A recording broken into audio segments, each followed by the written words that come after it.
No, you said this one. Oh, well, then why are you holding the mic and doing this?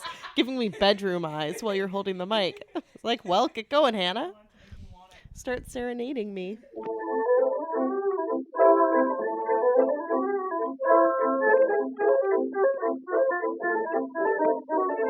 Hello and welcome to Witch Please, a fortnightly-ish podcast about the Harry Potter world. I'm Marcelle Cosman.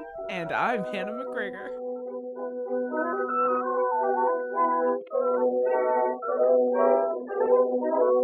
Today, we're bringing you the third episode of our season on fans and fandoms, in which we're going to talk about the Calgary Comic and Entertainment Expo, at which I presented a panel on Harry Potter and the Rise of Fascism, which the organizers very gently asked me if I could please retitle so that I wouldn't have a bunch of white nationalist trolls in the audience.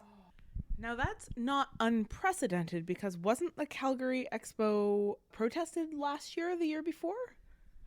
Yeah, there was a planned disruption, and there was a table. There was a group that was tabling, and I think they were called the something about badgers or something. Like, it wasn't like honey badgers, and it wasn't Hufflepuffs, but it was some other like bitches and badgers or something really. Just like, it was like a group of people who were like anti-feminist and believe in free speech, and the kinds of people who think that free speech means saying hateful things to other people.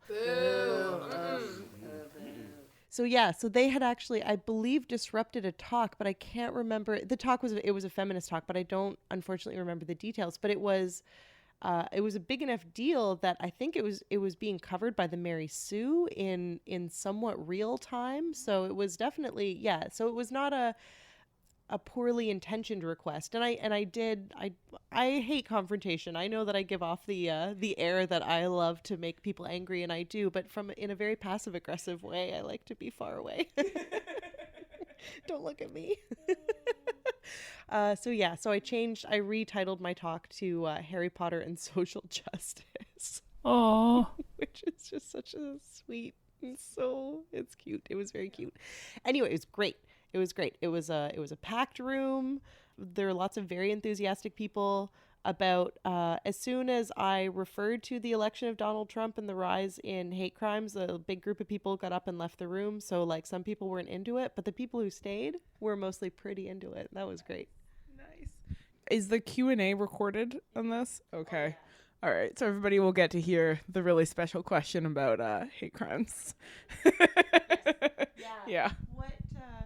What we did, and you'll hear this, maybe I'll edit it out of the recording because it's not very interesting, but what we did was I made it clear that if you did not want your question recorded, all you had to say when you got to the microphone is just to say no broadcast.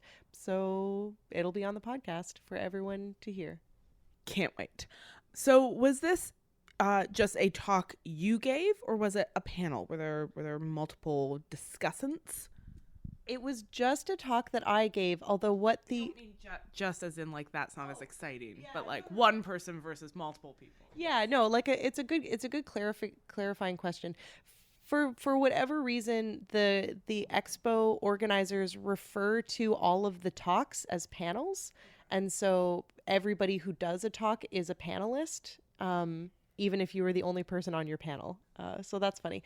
Initially, I had applied. I'm never sure if people are going to take the fact that I require tech support seriously and child minding seriously. And so what I did is I applied for both me and Trevor. And if Elliot had been sleeping, Elliot is the name of our child if you're a first-time listener. AKA the baby hippogriff. It's so cute. He's called the baby hippogriff because he was born with claws like talons. So we had for a while talked about the possibility that if Elliot had been sleeping, that Trevor could maybe participate in the panel with me, but it ended up just not being. It just wasn't a feasible option. We would have had to like have a contingency plan in case he wasn't sleeping. So anyway, so I applied as both of us to be panelists so that Trevor would be able to provide tech support and child minding while I did the panel on my own. So I'm not sure if that's unethical. What I really think is unethical is not having childcare at these kinds of events. The end. How did I get here? I don't know. There is absolutely nothing unethical about asking for childcare or manipulating a system such that it's provided to you. And I want to give a shout out to the lovely humans at Tufts University who were so wonderful and responsive when Marcelle communicated to them that bringing her partner to provide childcare was a necessity for her to be able to participate in events. Keep this in mind, organizers, that when you do not provide childcare, a lot of the humans who are primary caregivers for children, who are still in this current moment by vast majority women, end up not being able to participate. So if you want to meaningfully change the diversity of your organization, if women are underrepresented, maybe childcare. Yeah. And you know what? Like, even for people who are co-parenting with another person and both people do exactly 50% of the work, for that one person to leave and the other person to then take on 100% of the work, for so many people is just completely unfeasible. Even in a like perfect ideal scenario where two people are just absolutely straight down the middle, co-parenting, and it is blissful and perfect, as soon as you take one of those co-parents away for a week or like 3 days or whatever, all of a sudden it gets really, really, really complicated. So Tufts, you did a really good job. Thank you. Okay, so I am curious to know why you like presenting at fan expos. Why this is maybe your third time, I think, presenting at a fan expo. Right? Edmonton once and Calgary twice. Edmonton twice. Your fourth time presenting at an expo. So tell me why you like talking at expos. As many academics can attest, presenting at conferences is often a real blow to your self-esteem because you will present to a room that has anywhere from 0 to 7 people in the audience. I know, right? It's such a bummer. I presented a really good paper at a conference in Toronto that had 4 people in the audience. One of those people was the radiant and perfect Lucia Lorenzi, and so it was 100% worth it. I would just give a paper directly to her anytime, but it still is always a bummer. Yeah. Whereas often if you're presenting at a comic expo about something that people really care, that there's a vibrant fandom for, like Harry Potter, you can fill a room. And there are people who, they don't know who you are. They've never heard of your weird feminism podcast, but they will come because you're going to talk about Harry Potter and they want to hear what you have to say about Harry Potter. And maybe they want to ask you questions about Harry Potter at the end. So yeah, so I find presenting at expos really fun. Also, unlike conferences, when you are a panelist at an expo, you get free entry into the event. Whereas if you are a panelist at an academic conference, you have to pay for the pleasure of showing up to give your paper to a room full of 2 or 3 people. Yeah. I should say I paid almost $400 for the conference where I presented to 4 people. Woo! Yeah. So it's a really refreshing and exciting alternative, I think. And I think too, I want to word this in a way that doesn't make me sound like a really like arrogant D-bag. But I think that sometimes as academics working with like popular culture or things that have been taken up as popular culture that weren't necessarily written for popular consumption, but maybe like, I don't know, I can't think of an example of what that might be. But anyway, I think that sometimes it is possible to become a person who only looks at something academically and doesn't really interact with non-academics who consume that same thing. And I think that can be really shitty, right? Like you can really lose sight of you can, let me rephrase. I love theory. I think theory is so eye-opening and helps me to see the world in new and exciting and more challenging and complicated ways. Theory has been really good for me in terms of broadening my mind. But as somebody who gets really into theory, I also think it's possible to like forget that a lot of people consume things without thinking about the ways in which they consume them in a theoretical way. And that's okay. It's not a bad thing. And that those ways of consuming media in a non-theoretical lens are often very insightful and eye-opening. And theory isn't reality. It's a way of understanding reality for sure, but like theory isn't the same thing as just like an objective truth. And the same with like, if you really just like something because it makes you feel good, or it makes you feel good about yourself, or it makes you like feel not alone. Like that's great. It's also not an objective truth. Anyway, I think that they're just like really valuable and important ways to look at texts that thrill us and that interest us, without maybe getting too lost in the one world. Yeah.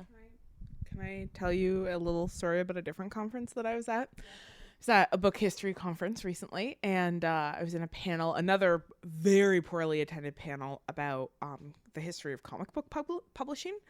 Poorly attended? It was so poorly attended. It was such a bummer because it was just 2 papers, but both the papers were amazing. But because it was a full-length panel and there were just 2 papers, we had a lot of time for the Q&A. And a particular senior professor from your home institute decided to use the extra long Q&A session to ask a question that this scholar really, really loves to ask, which is, if the meaning of the text lies in the reader and not the text, how come you haven't actually talked about reader responses? You know who I'm talking about. It's exactly the only question this person ever asks. It's a fair question. It's a fair question, right? And it is this question of like, what are we as academics doing, offering these deeply theoretical conversations about texts and not actually like thinking about how people read them and what they mean to the communities who read them and use them. And then he proceeded by saying, proceeded to say, since we have all this extra time and you were talking about, comic books in the 1950s, I'm going to do you a favor and offer you a reader's report. I read these comics when I was a child. Here's what I thought of them. And then spent like 10 minutes. It was, anyway. It was a textbook example of good intentions gone awry. Like, I see what you were trying to do here, but you are also, like, dominating the Q&A session for 2 young women scholars. Good intentions articulated through the body of a very powerful white man who fails to adequately understand the degree of power that he holds because of his understanding about the way that the world works and the way that power moves through the universe. Yeah. And, and then at the end he said that he had looked online for any repositories of people's actual responses and thoughts on comic books and had been shocked to find nothing. And I was like, I turned to him and I said, are you kidding me? 90% of Twitter is white men's opinions about comic books. Of course, he meant historically. But I do think the point holds that when you study something in isolation from the communities who are actually using these stories, you are going to miss a huge part of what it means. And you can't talk about Harry Potter and not talk to Harry Potter fans. Yeah. Like, otherwise your reading of it is purely theoretical, right? Theoretical in both senses, like informed by theory, but also like like hypothetical. Like, I don't know, maybe this is the way somebody could read it. But like, why don't we just talk about how people actually read things and what books actually mean to people in their lives? So do you find, or did you find at this particular expo, that some of the responses and questions were surprising or challenging or caught you off guard or came at things from angles you wouldn't have predicted? My answer is complicated because one of the things that I wish is that I had curated the Q&A a bit more, because I had really hoped of the Q&A that it would provide for the room an opportunity for them to share with me. So, okay, so you will hear this in the podcast, but what I do is I talk about the lessons that we can learn about the rise of fascism from the Harry Potter world. And then I close out with some examples, some like lessons that we can take about how to resist it. And I name like a handful of characters and the things that they do well. And then I invite the audience to either ask a question or to share with me a lesson that they learned about resistance and about like social justice and that kind of thing from the Harry Potter world. And I wish that I had started the panel by saying, I, at the end, would like to hear from you about, like, I wish I'd given them more time to think about it, because I know sometimes when you get presented with the opportunity to ask a question, you're like, who's even in Harry Potter? I've never read the books, even though I've read them all 8 times. Yeah. Like, what even happens in them? So it didn't work out the way that I had hoped. So that's sort of the complicated answer. Yeah, and another way to answer your question is just to say yes, for sure. Like I was also surprised by my own inability to answer some questions. Like one person asked this really legit question about any examples in real life of societies that have come back from like totalitarianism. And I was like, well, surely there must be some, but I can't think of any. Like, I didn't think about Germany. Like, Germany didn't come to mind. The fact that Germany is not currently a totalitarian dictatorship with concentration camps didn't come to mind. Listen, that as you just said yourself about asking people questions, sometimes, like, I will never forget my first ever academic job interview when they said, what do you think the 5 most important works of Canadian literature are? And I was like, pretty sure I've never read a book ever, any books. I don't know what you're talking about. What is Canadian? Where is Canada? Who are you? Who am I? Why are you asking me these questions? How did I get here? Yeah. So, like people, as we know from doing this podcast, fans have the most incredible, insightful interpretations of these texts and are able to like open up all kinds of possibilities in our own understandings of how they produce meaning. And so the Q&A is such a fantastic opportunity to get there if you do it right. Fantastic. Fantastic. Yeah. Some sweet mic effects going on there. Did you do anything else while you were at the expo? Did you see anything or any other panels or any particularly exciting tables? I didn't get to see any. I didn't give any famous scoundrels any money at this one, whereas at all of the previous cons that I've gone to, I've just been like, that person is here, take all my money. The best one being when Carrie Fisher gave me a hug. Sorry, I didn't give her money to give me a hug. I gave her money to take a picture with her. And the way that she was taking her pictures with people was you would walk in and she would say, thank you, because she was such an incredible human that she thanked you for wanting a picture with her. And then she would wrap her arms around you and you would get a picture of Carrie Fisher giving you a hug. And it was the best. Also, her dog Gary Fisher was also there. And so he's also in the picture. It was a beautiful moment. Anyway, there were no people at this one who I wanted to take all my money. And I was also super exhausted from a very stressful month. So that whole day is a real blur, and I can't remember anything. I know that I got some fries. Great job. Okay, I have a larger question for you. This is a question that I've been thinking about a lot, and it is on the topic of fandoms and expos and this sort of business of trying to be a publicly engaged intellectual.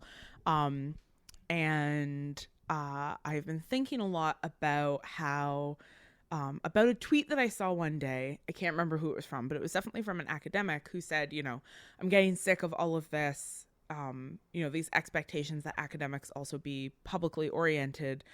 We already have people whose job is to communicate complex ideas to publics. Those people are journalists. If you want your task to be communicating with people, like, be a journalist, be a writer. An academic is a different thing. And I'm interested in your thoughts about the idea of being like a public facing academic, and what, like, I share with you the excitement and the fun and the satisfaction of doing work in public and of being meaningfully engaged with publics.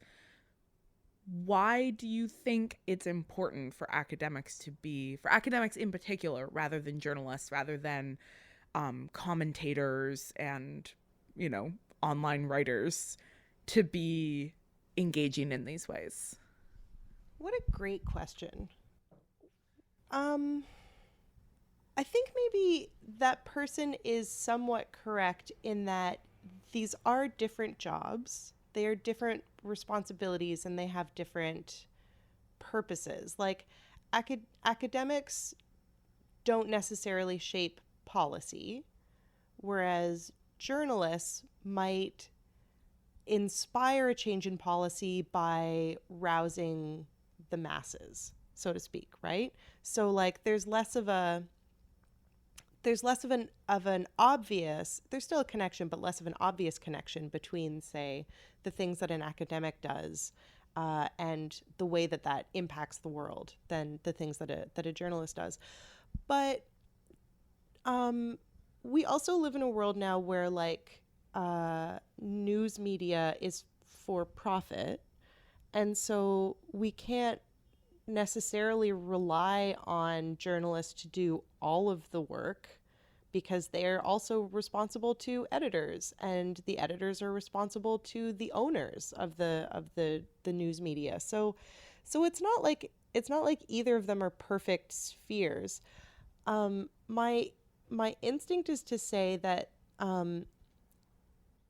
while it is perfectly acceptable for academics to have zero interest in this place that we refer to as IRL, you also don't have to have zero interest in the real world, right? Like just because some people want to be engaged with the public, and because some people see the value of being engaged in the public, doesn't mean that every single academic must be engaged with the public. And if you are the kind of, like, acerbic personality who can't stand the public, you probably shouldn't be. like don't be, but also maybe then get off Twitter. Like what are you doing on Twitter, being an academic on Twitter, like wearing your academic hat on Twitter, if you don't want to engage in public discourse? Mm-hmm. Like, you need to look inside yourself, as my friend and office mate Richard says, because at this point I can't help you. Like, the problem that you're identifying is a problem with you, not a problem with what's happening around you. Like people want academics to be engaged in the public because they are tired of being talked down to by academics who refuse to engage in the public, yet feel entitled to make claims about this so-called or nefarious public.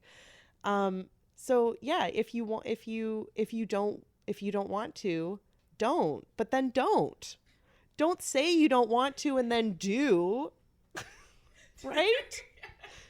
Like, come on. So for me, I'm very extroverted and I like being in public and I like engaging with people in public and I like learning from. It's actually hard to learn from academics. They speak in a way that is very lengthy and complex. And sometimes tweets are a lot easier to learn from. Tweets really get to the point of the thing, you know? Yeah. So I think it's important for academics to be involved in public discourse and to be involved, or to not, maybe not to be involved in, but to be like learning from public discourse. But I don't think that you have to be. And I also don't think that we can just like rely on journalists to take care of all of the public discourse for us, because like someone then explained Margaret Wente and Jonathan Kay and Barbara Kay and Christy Blatchford and Christina, what's Christina's? No, not Christina.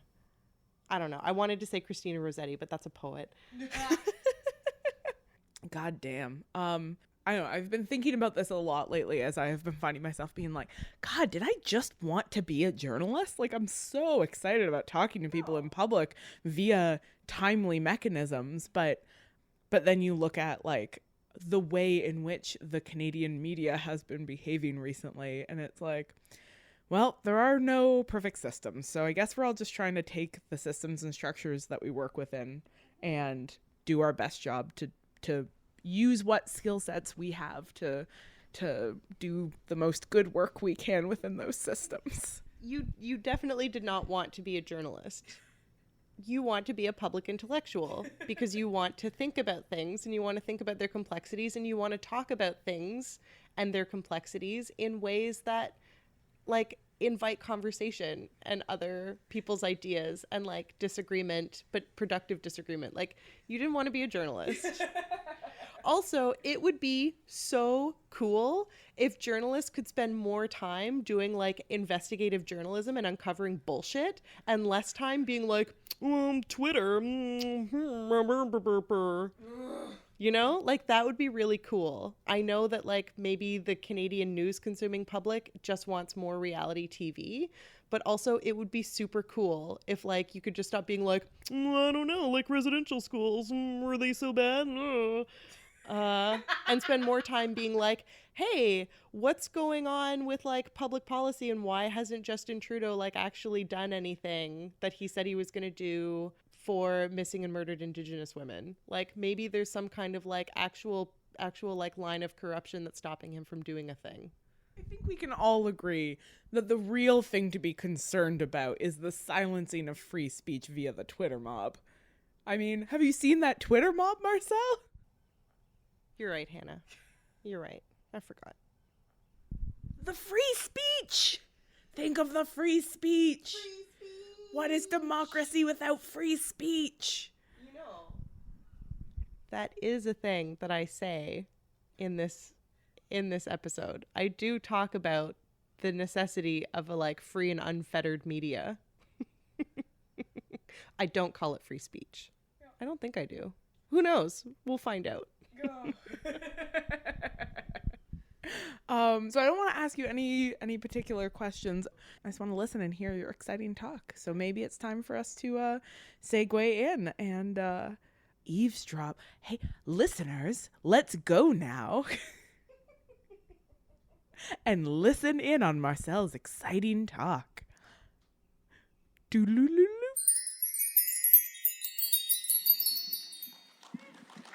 Hi, you guys are great. Yay, they're clapping for you, Elliot. So before I begin, I want to acknowledge that we are gathered on the traditional territories of the Blackfoot and the people of Treaty 7 region in southern Alberta. The city of Calgary is also home to Métis Nation of Alberta Region 3. So thank you everyone again so much for being here today. You're an incredible crowd. I'm moved, not to tears because I don't have feelings anymore now that I have a baby, but I am moved in the way that makes me feel very nervous when I speak to a room this full of people.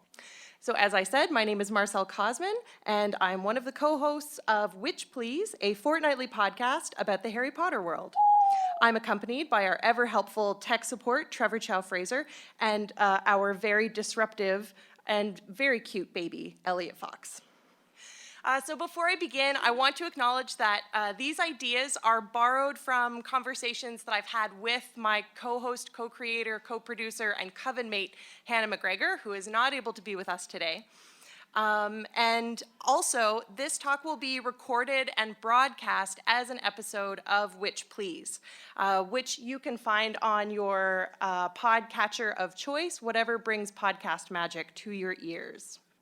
Today I'm here to talk about Harry Potter and social justice. Specifically, I want to talk about what the Harry Potter series can teach us about the rise in hate crimes since Donald Trump became president of the United States. So this particular form of hatred that's on the rise is popularly known as white nationalism. This is a movement that seeks to prioritize the well-being of white people in Canada and the US, and in other places too, by making these countries unsafe for people of color, especially Indigenous peoples and Black folk. There are other aspects to the movement, but this hatred for non-white people is what I'm going to focus on today. Okay, so I just want to be clear that what we call white nationalism isn't actually new, and that the movement's current resurgence in Canada and the US really urges us to educate ourselves, our friends, our family, our children, our peers, about the logical end of a society that's based on hatred, and that is fascism. So the Harry Potter series teaches us incredibly valuable lessons about recognizing fascism and about the various ways of being an ally and about the ways to fight back.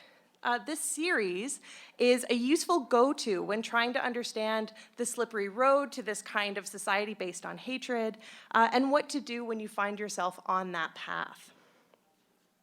The Harry Potter series has a lot of useful lessons, although not all of them are quite as well put together as the lessons that it teaches about fascism. So many people, for example, have talked about how the Muggle magic relations in the series works as an allegory for real-world race relations. And in some ways, this is definitely a good way to read it, but what we do when we think about the series in those terms is we forget that the magic of the series is that it's supposed to take place in our world, but in a kind of secret pocket. And in our world, racism exists. So if Muggle magic relations are supposed to be an allegory for racism, where's racism? So we have to figure out a way to think through those things. Another really good example is the idea of werewolfism as a metaphor for HIV. So this is something that J.K. Rowling has talked about. So it is actually considered canon that Remus Lupin's werewolfism is supposed to be a metaphor for HIV. But again, HIV exists in our world, and if the Harry Potter series takes place in a secret corner of our world, then there are people who are living with HIV in that world who aren't werewolves. So again, these are things that we have to sort of try to figure out a way to think through. Hi, honey. Yeah, you're so cute. Okay. So the Harry Potter series as a book of lessons, it has its flaws, but in contrast to those less well thought out allegories, the Harry Potter series does a really good job of allegorizing fascism because at the core, the series is about the rise of a fascist dictator. So this is a tweet that J.K. Rowling put out in response to somebody who was really mad about her I'm actually not sure I can't remember what the origin of that person's anger was, but she didn't like J.K. Rowling's position on probably racism, who knows. Anyway, okay, so today I'm going to organize the talk around 4 points. 1, what fascism looks like. 2, how it makes use of existing systems of power. So, for example, democracy and the media. 3, how to be an ally, and 4, most importantly, how to fight back. So the Merriam-Webster dictionary defines fascism as, and I quote, a political philosophy, movement, or regime, ... that exalts nation and often race above the individual and that stands for a centralized autocratic government headed by a dictatorial leader, severe economic and social regimentation, and forcible suppression of opposition. I like the definition for kids better. It's a political system headed by a dictator in which the government controls business and labor and opposition is not permitted. It really gets to the heart of things. So in either case, whichever definition we're using, we can most clearly see examples of fascism at work in the Harry Potter series in the last book, Harry Potter and the Deathly Hallows. So, spoiler, following Voldemort's ministry coup, Diagon Alley turns into a virtual wasteland. So here I've got a slide. On the one side, we see the bustling and exciting Diagon Alley under Fudge, and then next to it we have the sort of emptied out streets after the ministry has fallen. So what we see, it's a virtual wasteland of boarded up shops. It's papered over with wanted posters for political resistors. They're referred to as undesirables. Shop owners who are suspected of opposing Voldemort are disappeared, and others are kidnapped and forced to work in his service, like Ollivander and the goblin Griphook from Gringotts. So the education system, too, is also made to participate in Voldemort's fascist rule. So attending Hogwarts in this book becomes mandatory, not actually despite the violence that the children are at risk of experiencing when they're there, but in fact to make that violence possible. So we learn that at Hogwarts, children's blood status is recorded and made note of. Half-blood students are segregated from pure-blood students, and the children are, in essence, being held hostage to make sure that their parents behave the right way and don't get too resisty. And so then the third thing I want to show you is the way that the media in this book also functions as a kind of mouthpiece for Voldemort's government. So what ends up happening is that there's no critical distinction between the ministry pamphlets, for example, which here you see encouraging people to enact forms of violence against people whose blood status is questionable. And the Wizarding World's only English language newspaper, the Daily Prophet. So both of these things, what they do is they just present ministry-approved information without any criticism whatsoever. I'm just going to take a sip.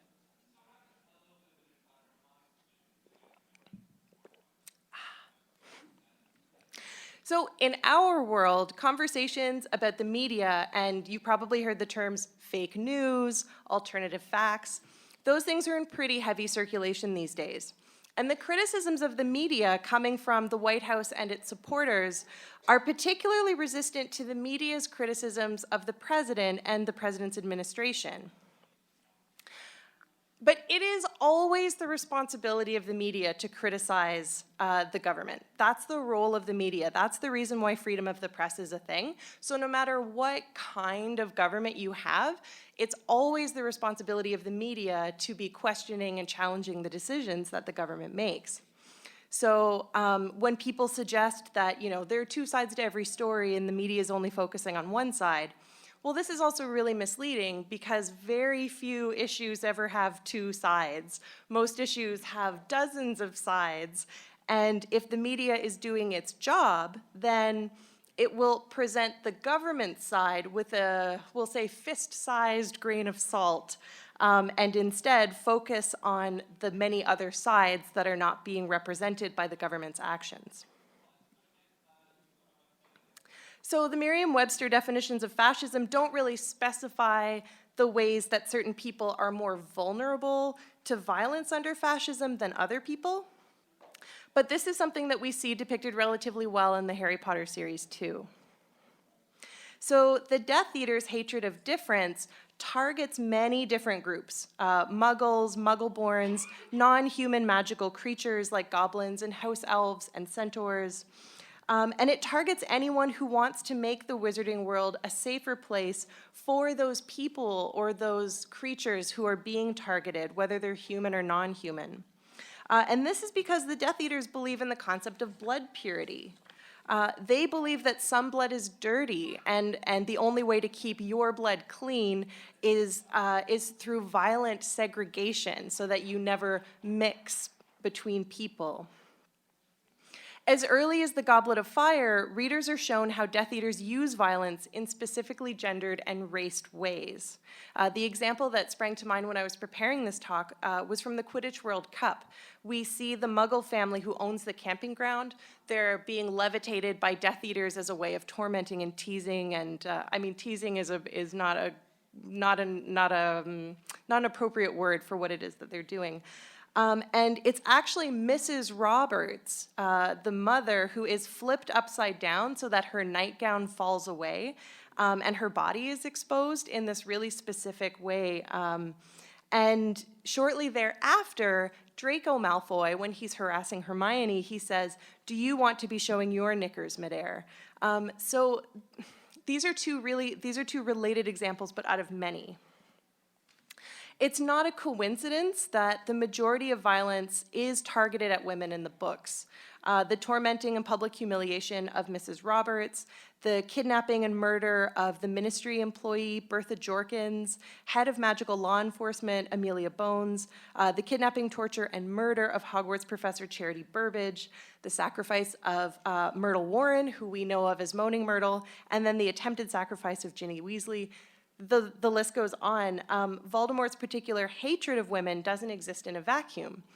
The way that it works in the series is it's part of a broad spectrum of gender-based violence, and this violence intersects with it intersects with the forms of fascism that cash in on the pre-existing vulnerability of women in a patriarchal society.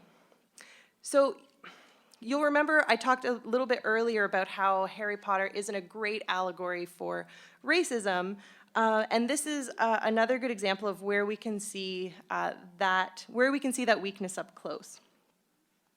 There are a few instances where racialized characters are the targets of violence in the series. So when Dean Thomas, for example, a black character, when he's on the run from the Death Eaters, that one comes to mind. But overall, one of the weaknesses of the Harry Potter series is it tends to use Muggles and Muggle-borns and non-human magical creatures as stand-ins for race. And what that does is it imagines that racism as a thing doesn't exist. So it is with some reluctance that I use these examples, the exploitation of presumed white Muggles and Muggle-borns, house elves, goblins, centaurs, etc., as demonstrative of the ways that fascism plays on existing racial hierarchies. Personally, I think that a more instructive and resistant and empowering interpretation of the series is to insist on reading characters like Hermione as black. And so the ways in which Hermione is uniquely threatened and targeted and tortured fit in with the ways that racialized women in particular will bear the brunt of intersecting forms of violence under every system of power. And so what I did here is I drew from fan art. And I think that fandom is one of the best places where we see this kind of work happening.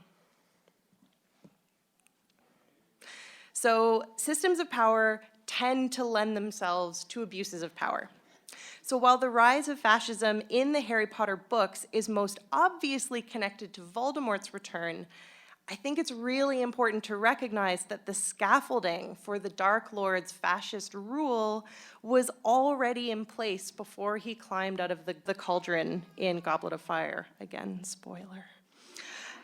If we pay close attention to the series, we can actually see that the Ministry of Magic under Cornelius Fudge is not altogether different from the Ministry of Magic under Voldemort. It's less extreme, but it's not that different. So let's start with the rule of law. You may remember, there's no coherent justice system under Fudge. This is apparent from the Chamber of Secrets all the way through the Goblet of Fire, but it really comes to light during Harry's trial in the Order of the Phoenix. So the absurdities of Harry's trial aren't any kind of aberration or what's another word for aberration? Divergence from the way that the system is supposed to work. So when we find ourselves outraged on Harry's behalf that he's held on trial for casting a Patronus in front of his cousin to save their lives during a Dementor attack, and that Harry is faced with expulsion from Hogwarts because the Ministry refuses to believe that there were Dementors in Little Whinging, which necessitated the casting of the Patronus in the first place, and that Harry doesn't have legal counsel, and that Fudge's interrogation is deliberately phrased to ensure that Harry can only make himself sound guilty.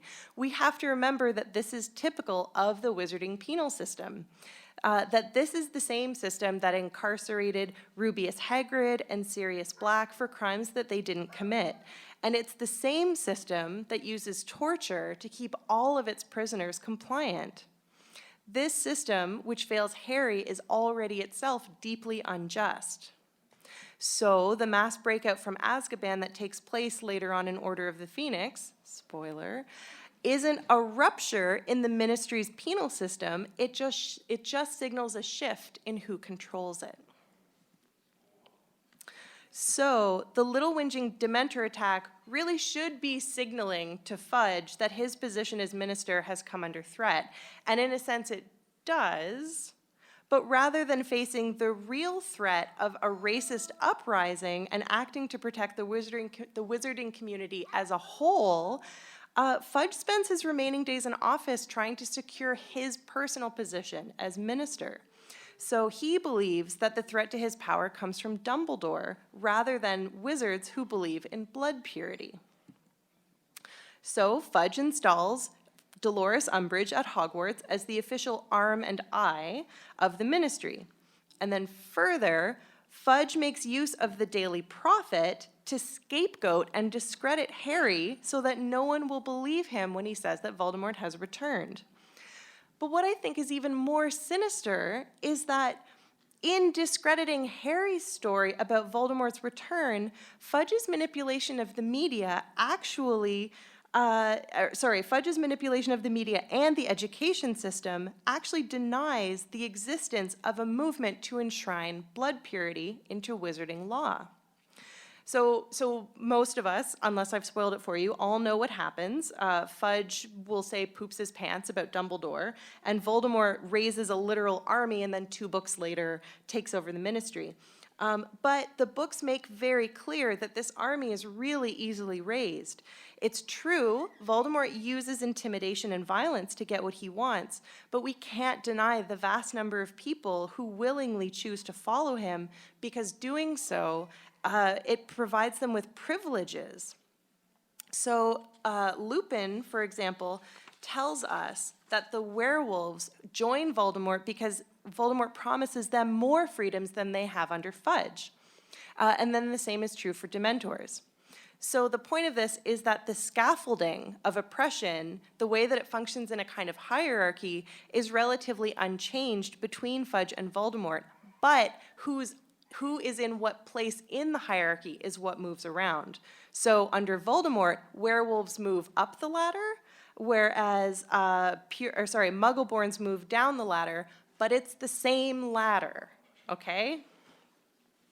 And we can't ignore that powerful and wealthy pureblood wizards like the Malfoys remain at the top, whether it's a totalitarian dictatorship or it's just a regular old wizarding democracy. The Weasleys, too, I think it's important to point out, are afforded tremendous liberties by the mere fact of being pureblood. Mr. Weasley's pro-Muggle politics raised suspicions under Voldemort's rule, but don't forget that these same politics held him back under Fudge as well. Likewise, Fred and George Weasley's joke shop takes off in Diagon Alley while the rest of the corridor is virtually closed for business. Their blood status lets them get away with selling edible dark marks and using jokes about you-know-who to hawk their products at a time when people who question Voldemort are actually being stolen away in the night.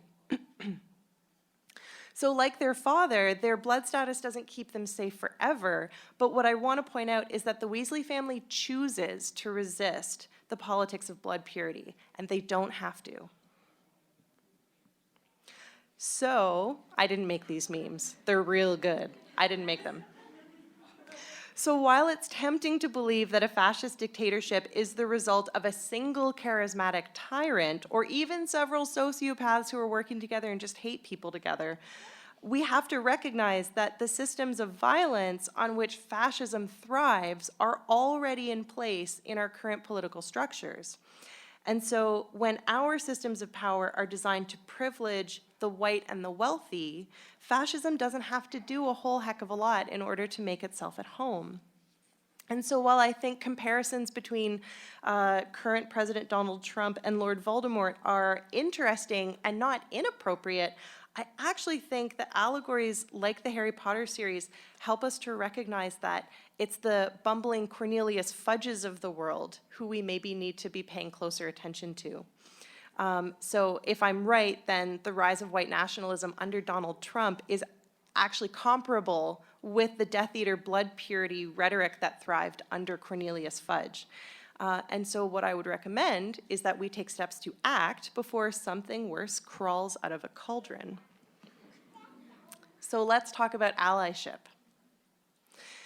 We read the Harry Potter series almost entirely from Harry's perspective, and as a result, it feels really comfortable to take his side and to believe that if we were there, if we were Harry, for example, or if we were Harry's friends, we would make many of the same choices that they do.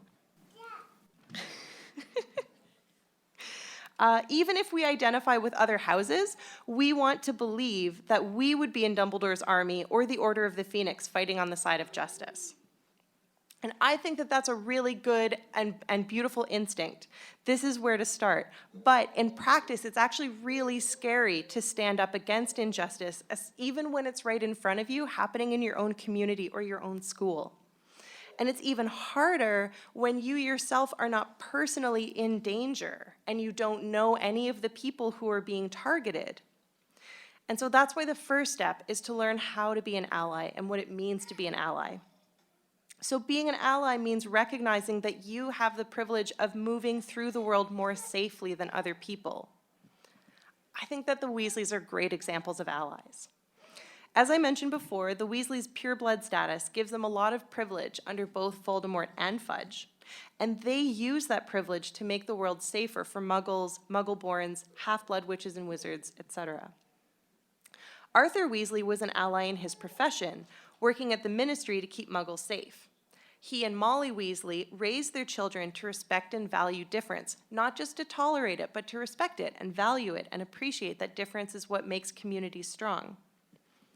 I think that these are really meaningful ways of being an ally, and when that work was no longer enough, the Weasleys, following the lead of Arthur and Molly, actually became allies in a more literal battle sense by joining the resistance to fight against fascism, even when it put their family in danger. So like all the Weasley children, except Percy, but he does come around, Ron is well informed about anti-Muggle racism and the ways that prejudice is used to justify hate speech against non-pure blood magical people. And so for all of Ron's failings, and bless him, he does have so many of them, Ron is a really good ally in that he trusts knowledge and expertise of other people. So he doesn't insist on being the leader when he doesn't know enough to lead. He doesn't center his experience over the experience of the people who are experiencing violence. And he's willing to sacrifice his safety so that those who need to can go on. I love Ron. Another important ally to bring up is Hermione, who, as we all know, is the real hero of the Harry Potter series.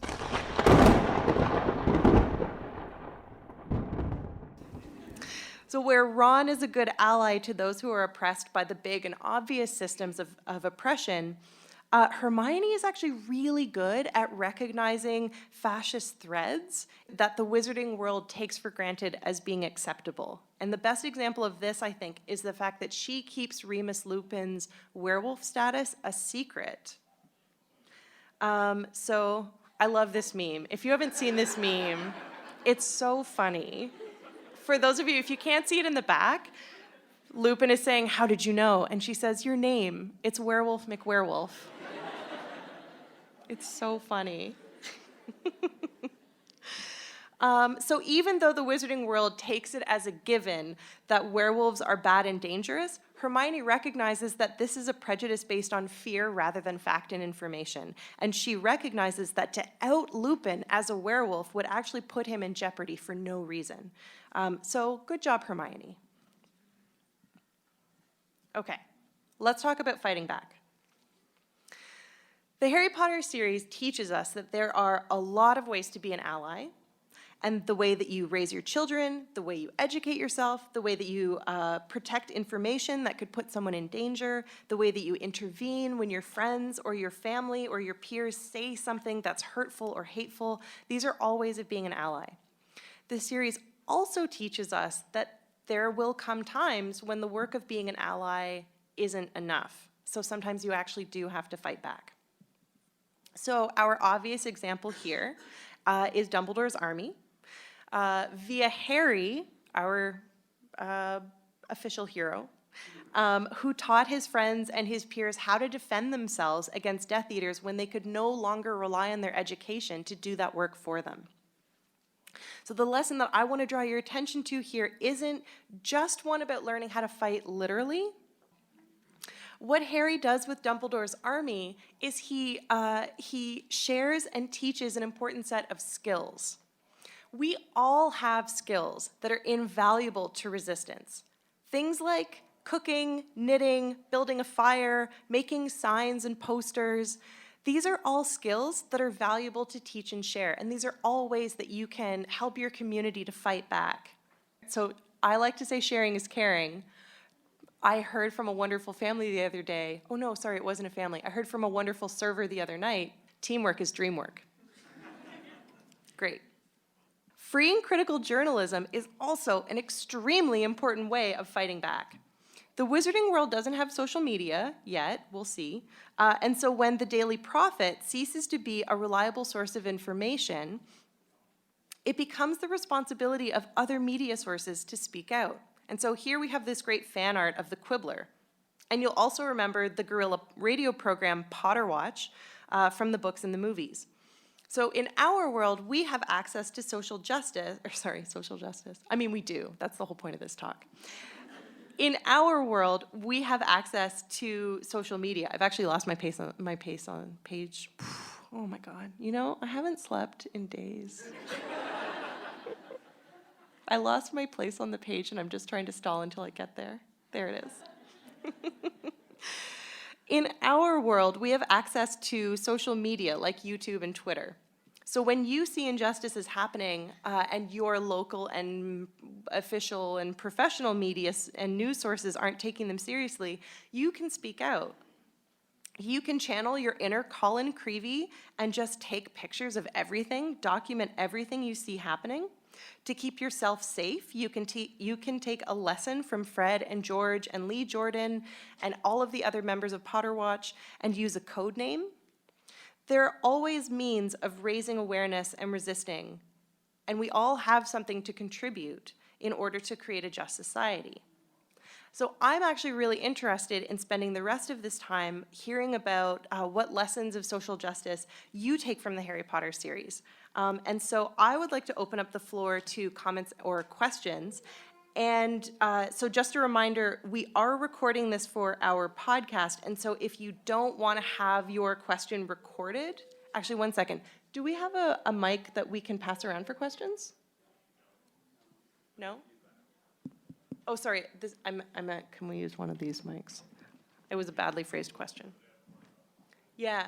So if you have a question, maybe my lovely child will hand you a microphone very cutely. He's going to drool all over it. We won't actually let him touch it. So if you don't want to have your voice recorded, But you do want to ask your question now and participate. That's awesome. So what I'd like you to do, if you don't want to be on there, just say no broadcast when you get the microphone. And when I edit this later, I'll just edit out your question. But if you do want to be on the podcast, please say your first name so that your question or comment gets attributed to you. So, are there any questions or comments? Yes, at the back. No, they're just shy. It's locked in my phone, and apparently my thumb is sweating. I can't get it unlocked. Okay, yeah, I'm just gonna enter my password now. This is a good time for those of you who have questions but are shy to really work up the courage to ask. I also want to point out that since nobody else put their hand up, I have multiple questions, but I only want to give them one. No, at a time. you only get one. Yeah, that's what I was afraid. That's what I thought. So, at the very beginning of the panel, you mentioned that there's a rise of hate crimes. Mm-hmm. I'd like to hear your opinion on the how, as the rise of hate crimes has come, there's also been an equal rise of hate crime hoaxes. Oh, Yeah, so I'd like you to elaborate more on that if you could. I haven't heard of any. That's all. That's the best I can do. I'm sorry. Next.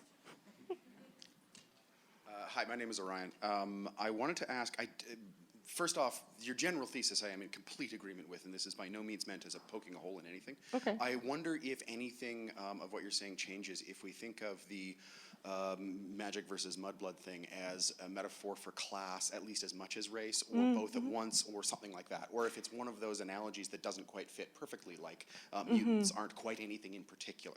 Right, Does yeah. that change anything for you? I'm guessing the answer is probably not in general, but in the specific perhaps. Yeah, so not in general. I think one of the really interesting things about, I want to make sure that I word this properly. I think one of the really interesting things about hatred is that hatred tends to understand intersectionality so much better than love and progressivism. And so hatred will do this thing where it will assume that everybody who is not the right color is also not the right class and is also not the right education and is also not the right nationality, et cetera. So it does this really weird thing where it's like, yeah, you're all those things just because you're this one thing. Whereas when we try to think in terms of justice, or when we try to think in terms of acceptance and freedom for everybody, et cetera, what we tend to do is sort of lean towards this, well, if everyone's equal, then everyone's equal and there's nothing that makes you different, which is such a nice sentiment, but doesn't actually, but what that does is it sort of forgets that difference already exists in the way that we live in the world. And so it totally does the opposite of what people intended to do. So it's like, anybody can succeed in this society. Race isn't real. Race is a social construct, which is so great, except that race is a social construct that people think is real, and so it actually impacts the very real world, or the very real way that people who are racialized live in the world, as opposed to the way that, say, I live in the world. Does that answer your question? It went somewhere else completely. Okay, great. Thank you. Hi, my name's Zach. The first time I read the books, something that I kind of interpreted was, because you only have about a dozen or so named characters that help Voldemort, I didn't really think of Voldemort's uprising as being large in terms of scope. But then you watch the movies and it looks like he's got hundreds and hundreds of supporters, and I always sort of took that as well, that's not realistic, because how do you go back to a society after that, finding out that hundreds of your co-society people are Nazis, essentially. Yeah. But now with the rise of Trump, that's a very real thing. So how do you how do you go back to assuming Trump falls and progressive agenda achieved, how do you go back knowing that so many people around you had these ideas, had these beliefs? That's a really interesting question. I don't know that I have a great answer to that, because I think so. So this is an academic panel, and I'm an academic. Feel weird using that, but it's I guess a thing that is true about me. And so I will often joke, sort of semi-seriously, that I chose a career that allows me to just pinpoint all the problems, but not actually need to provide anybody with solutions. So whenever people ask me questions like, well, what can you do? I'll be like, I don't know. Ask somebody whose job it is to find out what you can do. My job is just to tell you what's wrong. So that's a sort of preamble to why I am reluctant to answer this question. But so the thing is that societies have come back. And society as a thing has existed for a really, really long time. I don't know that I can think of a good example of a society that's done a really good job of coming back off the top of my head. But if we look at the Harry Potter series and we think about the Cursed Child, and I'm so sorry if you haven't read it because you're waiting to see the play, I'm not really going to spoil it for you. But the thing that we realize when we read or see the Cursed Child is that they actually don't super come back from it. Thank you. They come back from the immediate and aggressive violence, but they don't have any kind of radical change in their society that would prevent another similar uprising from happening. And so that was something that when I read it, I was actually really disappointed to see. So so my answer is I don't know, but there's got to be a way. We have to be able to make the world a better place. Otherwise, what are we all doing here? Why did I decide to make this panel, and why did you all decide to come here? There's got to be a way. Hi, my name's Tegan. So obviously in the series, we see that Voldemort has already kind of had this pre-rising. He was already a threat. And we see first with, as you've detailed, first with Fudge, and then again with Voldemort as he rises for a second time. What makes, in your opinion, the wizarding world so vulnerable to this type of social injustice? That's a great question. In my opinion, I would say that the wizarding world, probably very similar to our world, is really precious about certain kinds of power being protected above all else. And so what we see in the wizarding world is that even after Voldemort's first defeat, we get this new society, or this rebuilt society, that still believes very deeply in the difference between Muggle-borns and pureblood, right? So there's still this sense of blood purity as a thing which they just sort of take for granted, even though it's no longer, I think I've gotten confused or gotten off my track. But even though blood purity under Fudge, for example, isn't the most important thing, it's still very obviously on the minds of everybody. And so I don't think that that's new under the first Voldemort thing. So what makes the wizarding world vulnerable to this kind of thing? And my argument was that it has something to do with these things that we sort of hold dear. Oh, okay, it's difference. Yeah, so it's an insistence that difference is bad and not something to be celebrated. And I think that when we live in a world where difference is appreciated and treasured and encouraged, then I think we tend to live in a place where it's okay to be different, as opposed to when you're different, you are somehow not normal or deviating from what is normal. I feel like that's a little bit rambly. I'm not sure if that really answered your question. Where did you go? Did it answer your question? Hi. How was it? Yeah? Nina? Thumbs up. Okay, I got a thumbs up. I'll take it. Okay, probably last question. Hi, my name's Elisa. I have a question, and really I'm asking for your opinion. Okay. About the Ilvermorny stories that have come out and the North American issues. Is that a big can of worms? Because I was super disappointed by a lot of it. Yeah. And I just sort of wondered what your opinion on that was.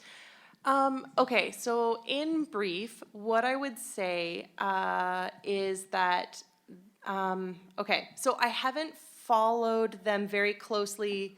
I'm not sure if there have been any changes since Pottermore released those history tracks. So if there has been something different, I apologize that I can't speak to it. But those tracks themselves, the thing that's super disappointing about them is that they're culturally appropriative by a person who herself claims to have created a series that is about resisting that kind of violence, and that is so disappointing. And then when people commented and said, hey, J.K. Rowling, you just did this really violent thing to me and my people and my culture. You can't do that. She was like, all this hatred. In my wizarding world, blah, blah, blah. But like, your wizarding world is supposed to take place in our world. And so when you enact that kind of violence and pretend that our world isn't real, anyway, I gotta wrap it up. So I would say that I'm also really disappointed, and that you were absolutely right to be disappointed, and it's hard when our heroes disappoint us. Thank you all so much for being here. I appreciate it so much.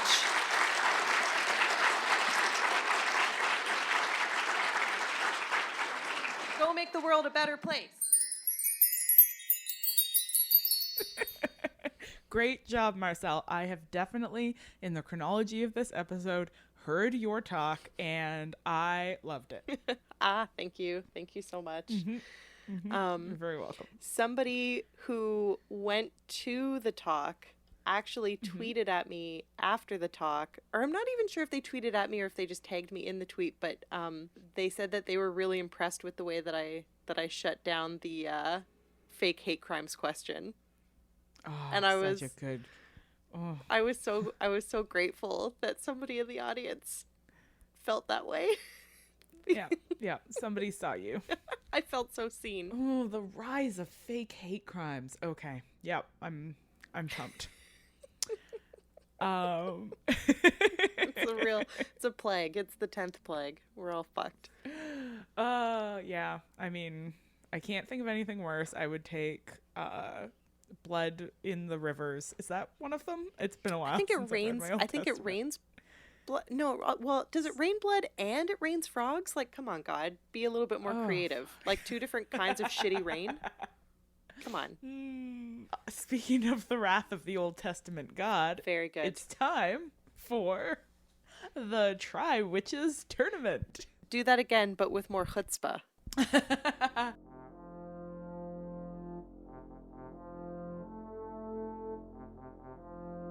It is time for the Try Witches tournament.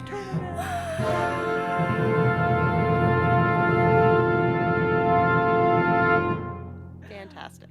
Oh, okay. So, last episode, we asked you to take a small political action of some variety, and you all super duper stepped up. There were a lot of really wonderful, beautiful actions of a huge range of sort of sizes. That's not, actions don't have sizes, but just like a huge range of kinds of actions that people took.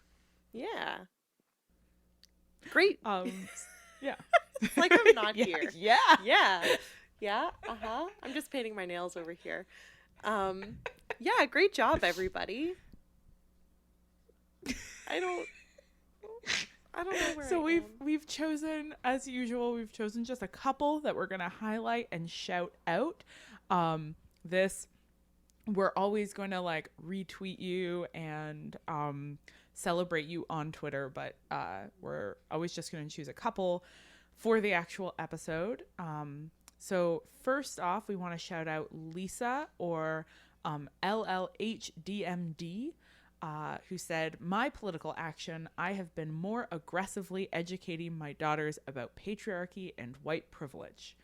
I like this one for a lot of reasons. I think that educating our daughters and all of the young women in our lives is a super important form of political action. Actually, all of the young people in our lives, you know, our daughters, our sons, our children of all a rainbow of beautiful genders. I also really love the use of the word aggressively as the adjective for the way in which she is educating her daughters. So yes, A+ to that one. It reminds me of I had this friend in undergrad whose name was Lauren, and her mom, she used to always tell us stories about the kind of feminist that her mom was, and I wish I could remember the specifics of this one story, but she told us about this one time when she and her mother had to leave an event, and her mother was like, "Come on, Lauren, we're leaving." And she was like, "Why are we leaving?" And she says, "Because we're feminists." And marched her daughter right out of there.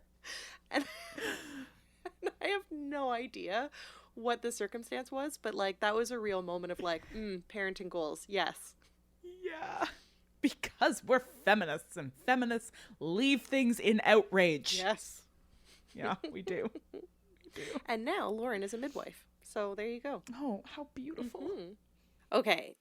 So I'm having real flashbacks to when we used to do the Twitter list, and I would try to pronounce names and handles that I didn't know how to pronounce. And so this is going to be another one of those times. And so just to like echo back to a thing that we used to say, you are always welcome to get in touch with us and correct us on our terrible mispronunciations of your name. So I'm just going to say in advance, I don't think I'm going to say this right. Please let me know how to say it properly if having your name said properly is a thing that is important to you, which is good and right. Okay, so Alzas Geradius tweeted, I just shared and supported a picnic event against a very homophobic and transphobic prof at my hometown university on all my social media.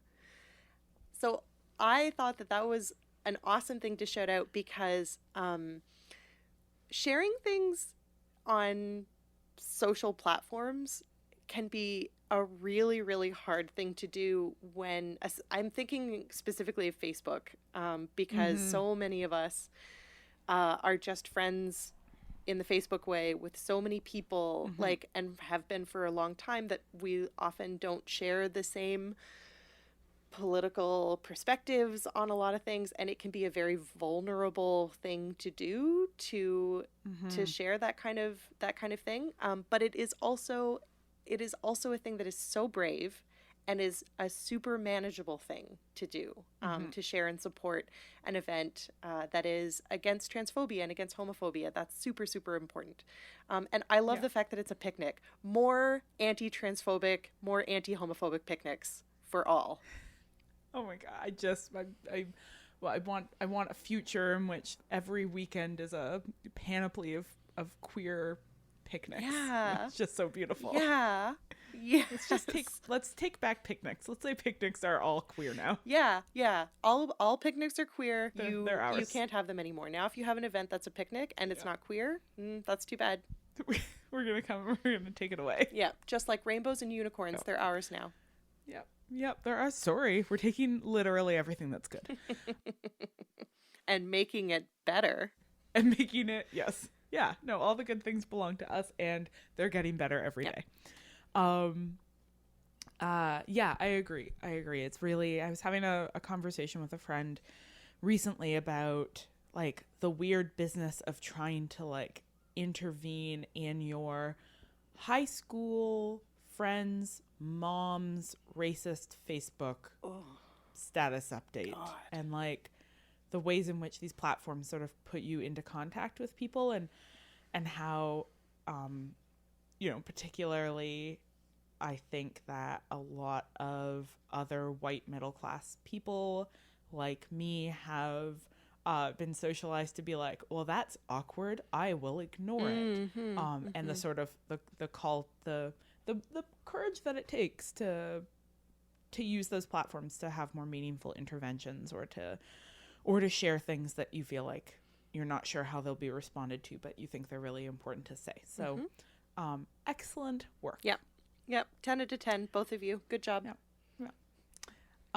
So our new challenge for this episode is we're sending you something that is super important as well, but maybe a little less hard than some of our previous challenges, and that is it's Shine Theory Week.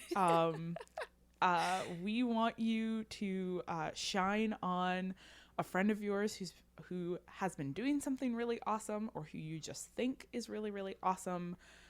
So use this opportunity to shout out somebody you know and care about who is, involved in a project, or just tell them that you see them. Choose somebody who maybe you haven't told recently how amazing you think they are, and tell them that you see them, and you see the really amazing person they are and the really amazing work that they're doing. Yeah, the day before we recorded this episode, I was on the Witch Please Twitter, and Hannah tweeted about how when I'm on the Witch Please Twitter, it is one of her favorite things, and it just made me feel so shined on.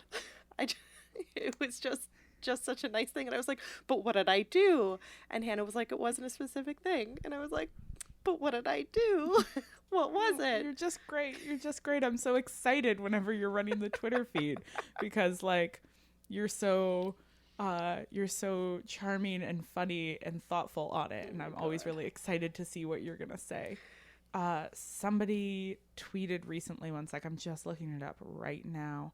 Oh yeah, it was Darcy Isla was tweeting about like the desire to use Twitter to sort of get in touch with like celebrities or people you're a fan of, and how it's a really good sort of feminist praxis to instead lift up your friends and your peers. Mm-hmm. And she wrote, this puts me in mind of one of my fave things about Witch Please. They have so much love for each other and their friends. Friends are their celebrities. Yeah. And I was like, oh my God, that's the most beautiful thing because it's so true. It's definitely true. So yeah, this week, make your friends your celebrities and use this opportunity. I'm like, what is every single episode from this season going to involve us crying? What is going? Why?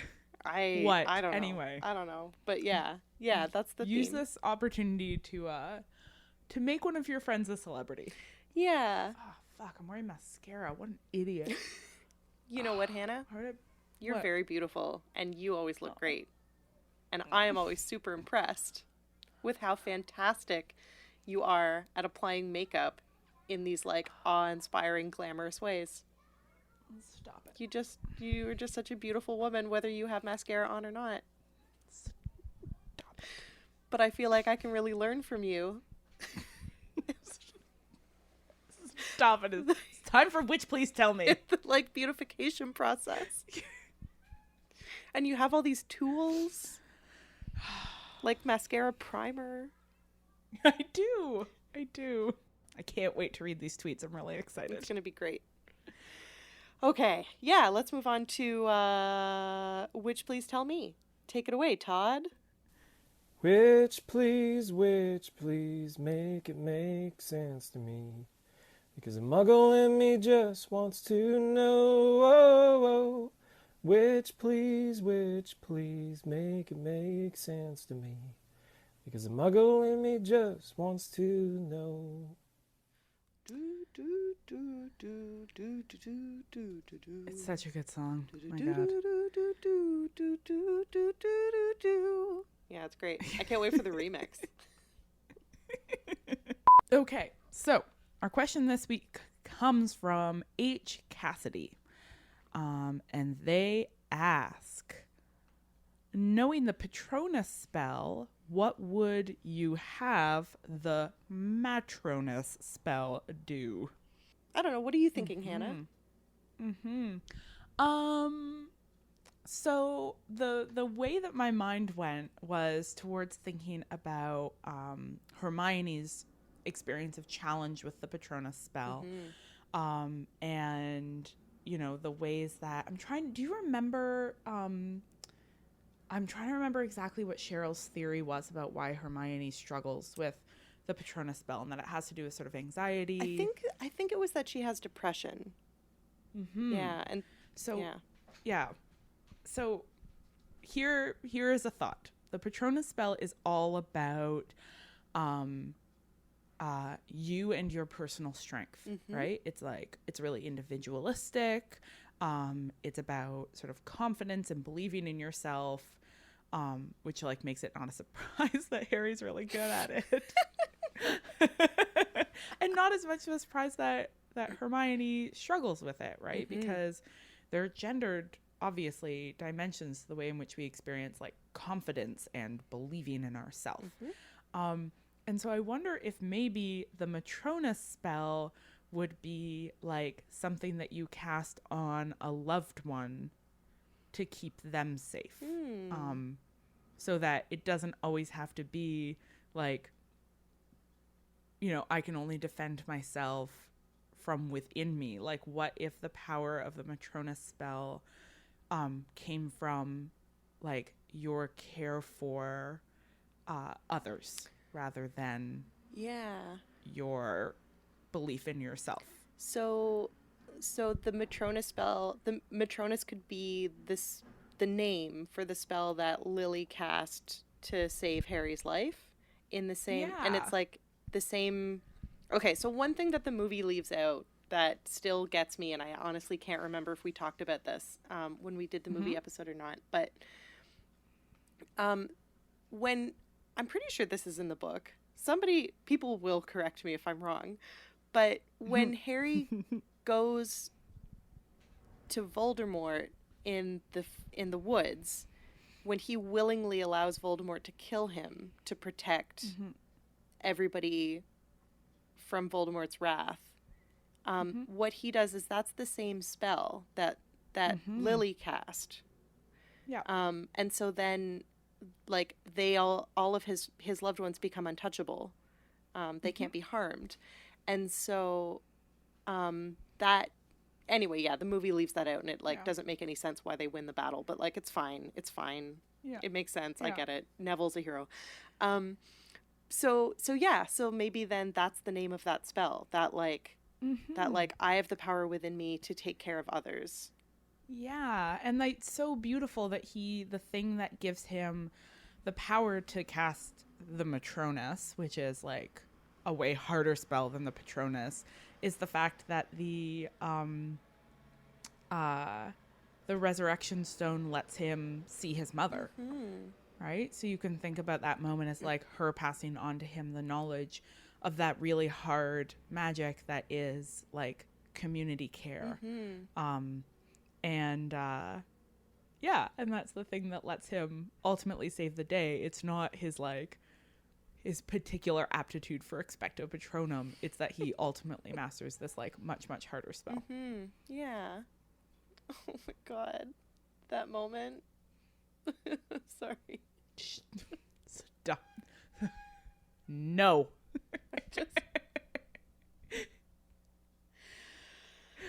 Oh, wow. Yeah. Fun fact about me, I have no feelings about mothers. Anyway. No. Yeah, that was a good question. Don't forget, folks, that if you want us to answer a question on Twitter, you need to use the Witch Please Tell Me hashtag, because we don't like set them aside as we see them. We look them up using the hashtag right before we record the episodes. So we need that hashtag so we can find them. Yeah, and we have a tendency when we're on the Twitter and people ask us questions and don't use that hashtag, we're like, well, what does the community think? And so we just retweet it out. So so if it's specifically a question for us, we'll use the hashtag. But otherwise, if you just want like to hear what your peers think and want us to RT it, we generally do that with questions. Yeah. Witch please, make it make sense to me. Because the muggle in me just wants to know. Thanks, dear listeners, for joining us for Season 2, Episode 3 of Witch Please. The rest of our episodes are, as always, available at ohwitchplease.ca. You can also subscribe and rate us on iTunes or whatever platform you prefer. And don't forget to check out our merch at society6.com/ohwitchplease or through the ongoing link on our website. Special thanks, as always, to Trevor Chow Fraser, our erstwhilest of erstwhile tech support, and the robot of our hearts. Hi, how are you doing? We'll be back in 2 weeks with Hannah and Rochelle's visit to the Warner Brothers Studios. But until then, later, witches! Beautifully done. Hooray.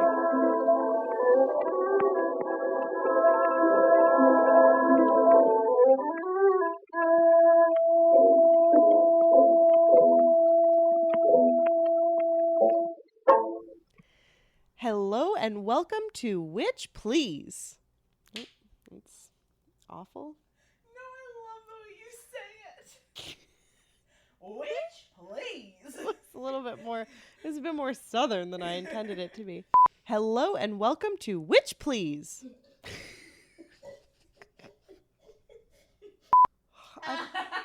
God, the new like theme of our intros is how do we say our podcast name? Hello and welcome to Witch Please, a fortnightly pod-ish. Fuck. A fortnightly, oh my God. Hello and welcome to Witch Please, a fortnightly-ish podcast about the Harry Potter world. Yeah, that's how you want to start for sure. 18 times the charm. Well, now you're just ready to laugh. Hello and welcome to Witch Please, a fortnightly podcast. Oh my God. Murder me. Hello and welcome to Witch Please, a fortnightly-ish podcast about the Harry Potter world. I'm Marcelle Cosman. This is the NPR version of our podcast. Hello and welcome to Witch Please, a fortnightly-ish podcast about the Harry Potter world. Hello. Vocal fry, please. Hello and welcome.